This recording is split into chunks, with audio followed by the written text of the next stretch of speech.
Hey, everybody. Welcome back to the Practitioners Podcast, where we're applying Jesus-style disciple making to everyday life. This episode and all of our episodes are sponsored by Navigators Church Ministries, which focus on helping churches make disciples who make disciples. For more information or to get connected, go to navigatorschurchministries.org. Friends, welcome. Welcome. We are so glad you're here today. And we realize that some of you are new to the Practitioners Podcast. And Justin and I just want to give you a very warm welcome. We've seen a huge increase in listenership over the last couple of months, and we want to say thank you.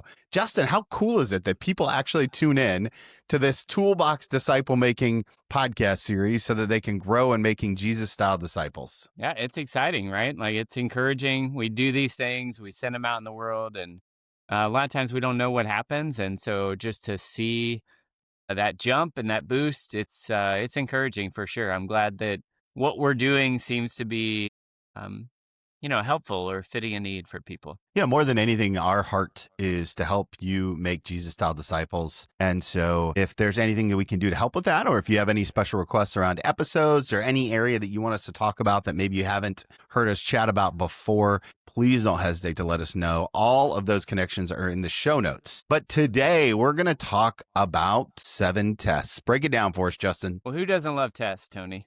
I don't. What? My kids don't either, but that's okay. Different story.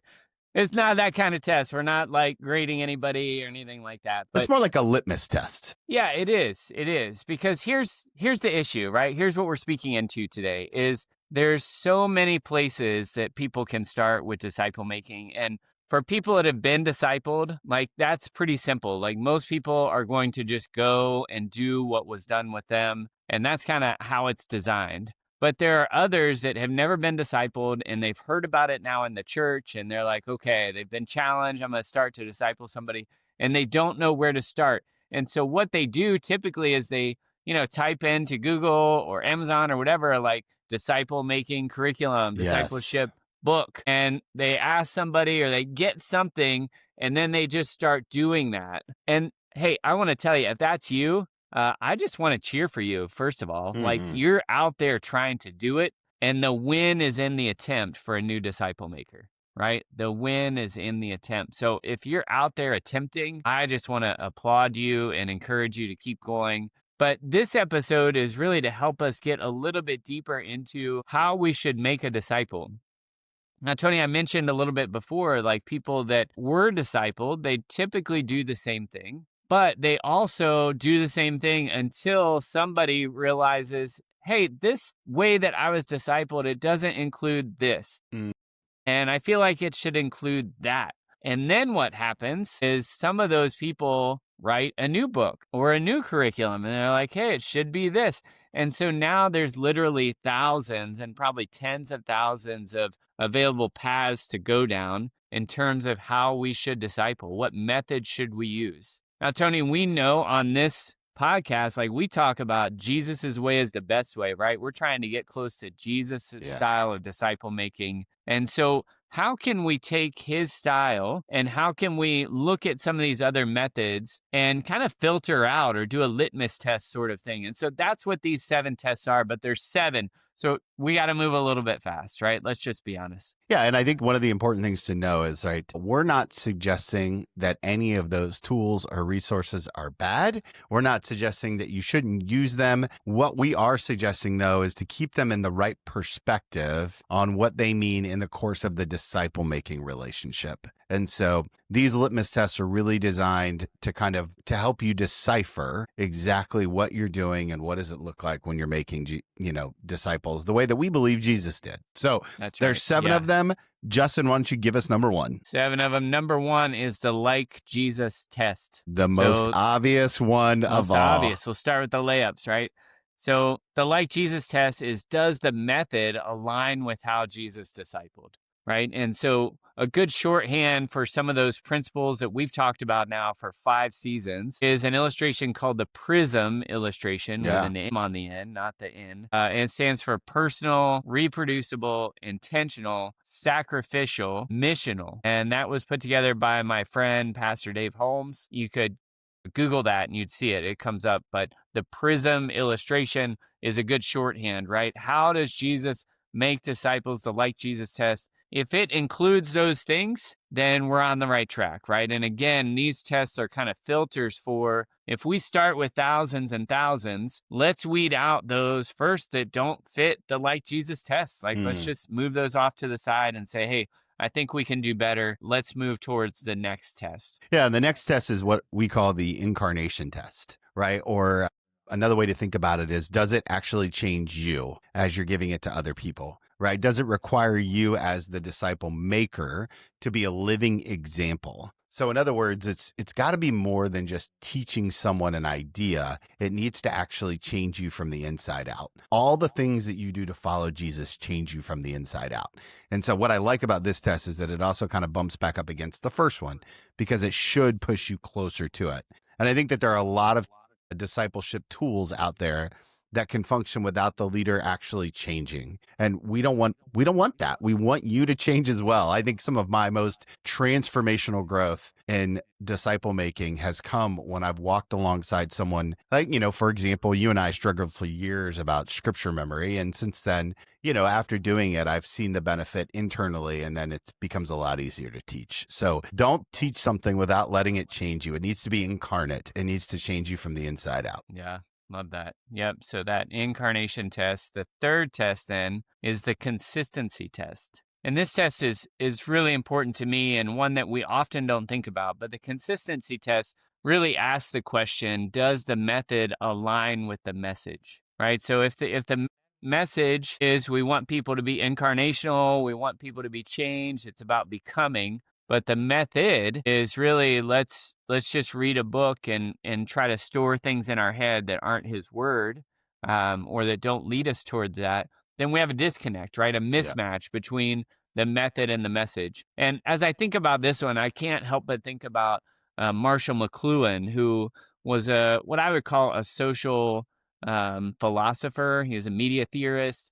But he said these famous words, the medium is the message. The medium is the message. So in disciple making, if I'm trying to send a message that, you can be equipped, person I'm discipling, you can be equipped to do this with others. And the equipping is primarily through the word, but my method never gets into the word, or my method just puts some other thing in between us that isn't the word. Well, my method is different than the message that I'm trying to convey. And so when there's a mismatch between those two things, we're probably not in the center of the bullseye of the type of disciple making that we want to do. So the consistency test, does your method align with the message? That's so good. Number 4, the equipping test.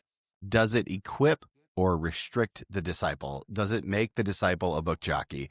What do we mean by that? What we mean is, does it give the freedom to use the tools, right? So we're trying to build builders. We're not trying to build robots. So that means that every disciple needs to be equipped to make other disciples. And one of the things that I really believe is that the most effective tool is the one that someone will use. But in order to do that, then every disciple maker really needs a toolbox and not just a hammer, right? There's that old quote, if all you have is a hammer, the entire world starts to look like a nail. And I think that happens a lot in disciple making. We say, hey, read this book, do this thing. And that's the only thing that you know how to do. Well, then you come across someone who's not in the same faith journey. Maybe they're a different place on the, in their walk than someone you've ever discipled before. And that's just so important that you want to be someone who's equipped, and you want to make sure that the person you're discipling is equipped so that they're not restricted, but they're free. So they can disciple someone who's 16 and brand new to the faith, or 55 and has been walking with Jesus for 30 years. They require different tools, same outcome. The best disciples know how to be free with that. Yeah. So Tony, are you anti-book? I'm not anti-book. I mean, we have books out in the world, right? So I just want to clarify, we are not anti-book. Right. The idea though is I'm anti-book if that's the only tool that you know how to use. Yeah, that's right. Or I'm anti-book for that, or if we're using the book as a machine and not a tool. Yes, right. If you're just like, hey, read the book, do steps 1 through 5, right? That's right.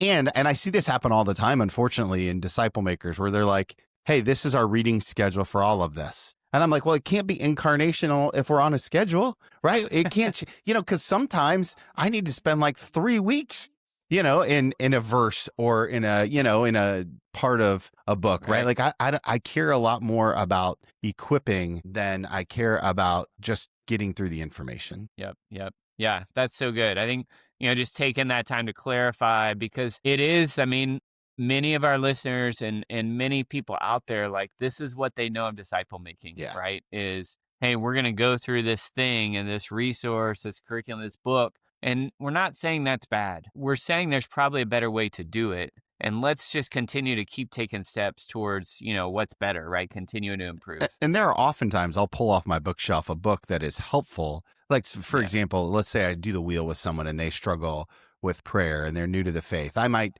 take them to Adam Weber's Talking with God book and we'll read through that together as a part of it. But in addition to that, we're also using the prayer acronym or the ACTS acronym or some of those Yeah. other tools so they can begin to get the fullness of the picture. Yep. Yep. Love that.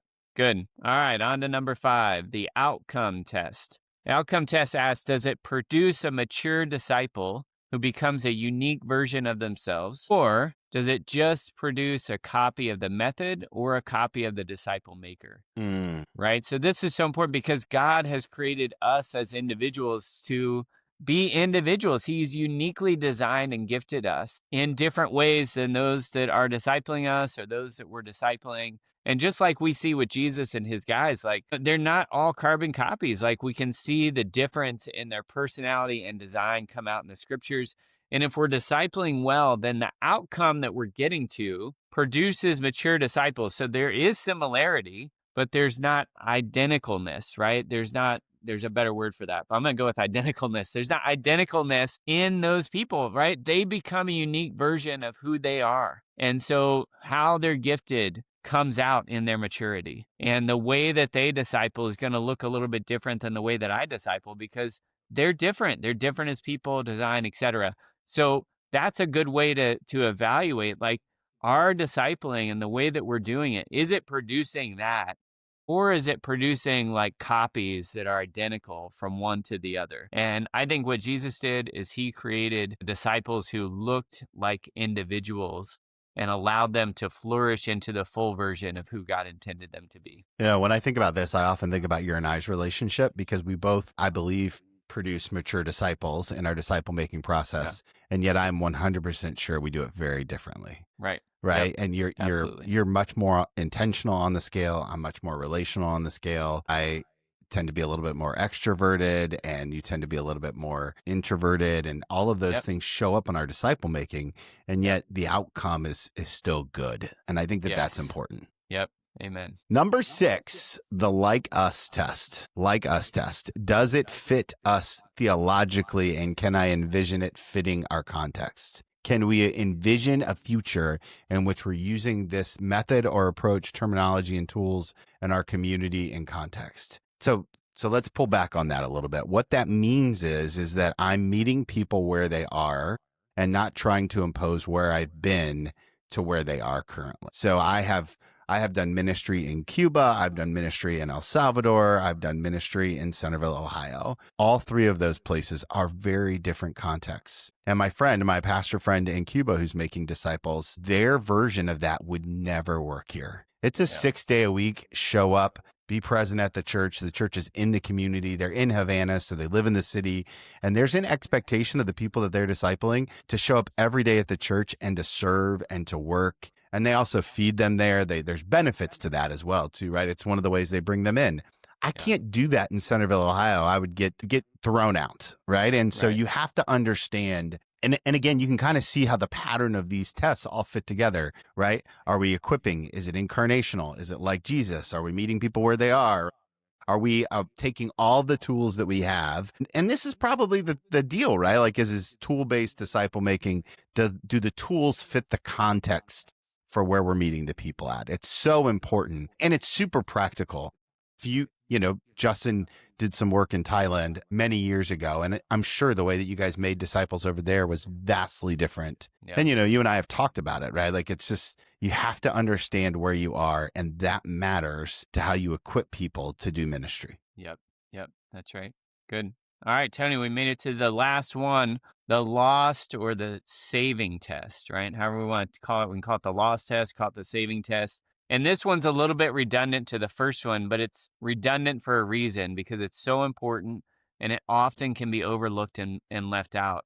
But does it lead to making disciples of the lost, of those who don't know Jesus? Does our method or way of making disciples lead to that? Because if it's not like Jesus, right? Jesus said that he came to seek and save the lost. Mm-hmm. Our disciple making method should end there. It should aim at the lost, that we make disciples so we can reach the lost.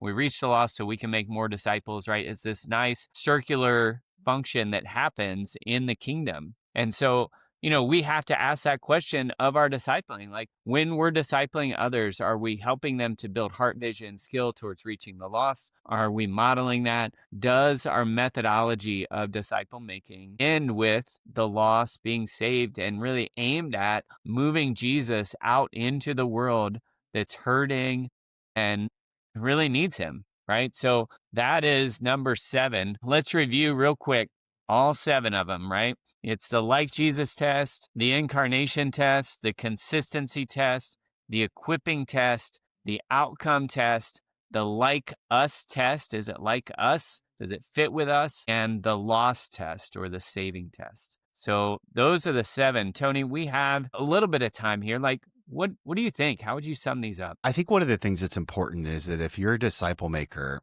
and you're following in the way that we believe that Jesus did, you'll be able to answer all of these questions. So this isn't like these are really like more like boundaries to how you're doing it. Anytime that you, and honestly, in the world that we live in today, it's really easy to get off of the road, right, without guardrails. And what I like about this tool, this test tool, is that it really is some guardrails to make sure that you're actually creating Jesus-style disciples and not just programming out of clones, essentially, right? Like we're trying to create individuals who own the mission of disciple making, not Jesus watchers who are just doing what people tell them to. Does that make sense? Yeah. Yep. Absolutely agree with that. Absolutely. All right, let's go through our takeaway and our action step today. The takeaway is methods are meant to multiply disciples, not manage them. Methods are meant to multiply disciples, not manage them. That means the right method's the one that releases disciples out to reproduce and doesn't bind them to one model or method. All right, that's our takeaway. The action step, pray over the method that you're using and ask for fresh vision. Ask the question, Lord, is there a place where my method is missing you as I'm investing in others and making disciples and disciple makers? Hey, we are so glad that you're walking with us. We enjoy doing this work with you, and we would love to hear from you.